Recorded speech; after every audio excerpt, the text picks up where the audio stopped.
Hey everybody, on my YouTube channel and on my Facebook too, because y'all will see this. If you want to go and add me on my Facebook, you can go to Facebook and type in Jeffrey McCall, JEFFREYMCCALL,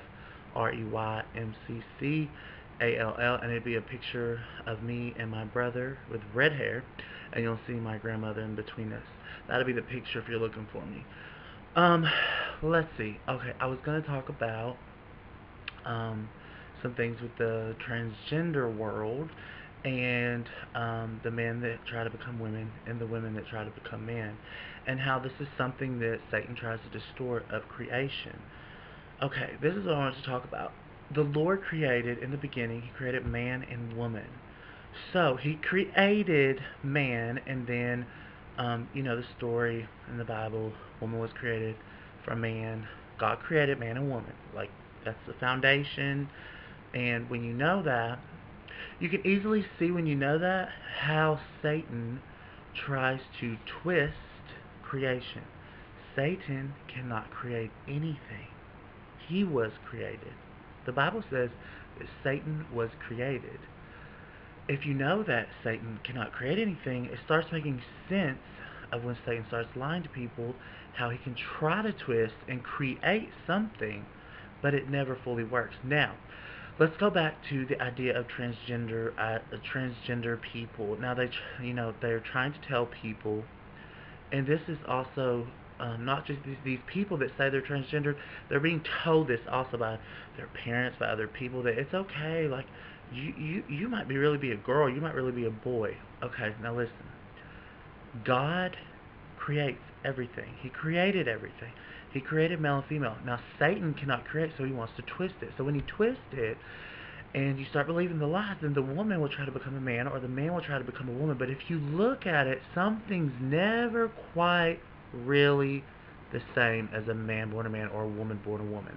I was around a lot of people that thought they were transgendered.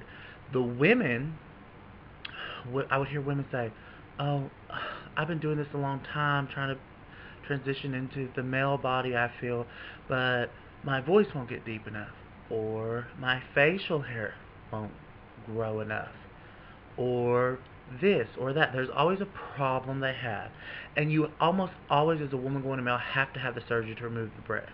So it has to be medically done. Nothing, Satan can't create. So even when he twists as hard as he can, to try to make it look right, something's not right. The same with the men who try to become women.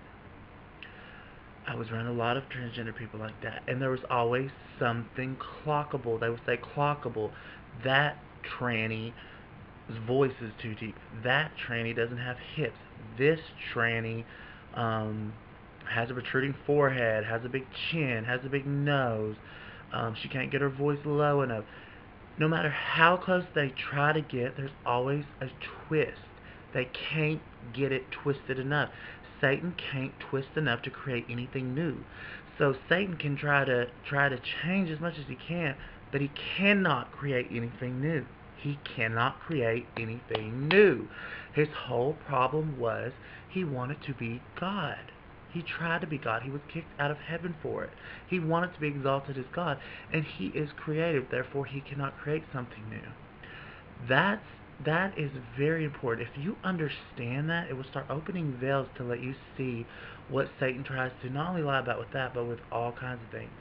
So that is very important to try to understand with this. And let's see. So I know that on the YouTube channel there's other videos, so watch the other videos on my channel, and it tells a little about my testimony, and a lot of videos will be telling about my testimony, but this is something I wanted to share with people who are typing in looking for different answers. And I know some of you have come across my YouTube channel, so I want to start explaining some things, explaining some tricks of the enemy. And also, this is something I personally was dealing with my voice. Even after I became a Christian, I remember somebody was making fun of my voice, saying, you know, that I still sounded gay or whatever, the lies of the enemy.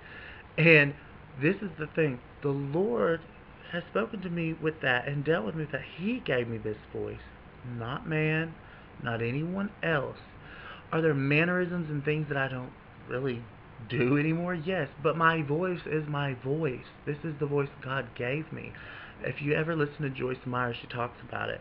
Joyce Meyer says that she thought when she became a Christian, she was talking to the Lord about things, and she thought, and I remember she saying that she, told the Lord, like, was I in the wrong line for voices when you handed them out? And Joyce Myers has a more masculine voice than most women.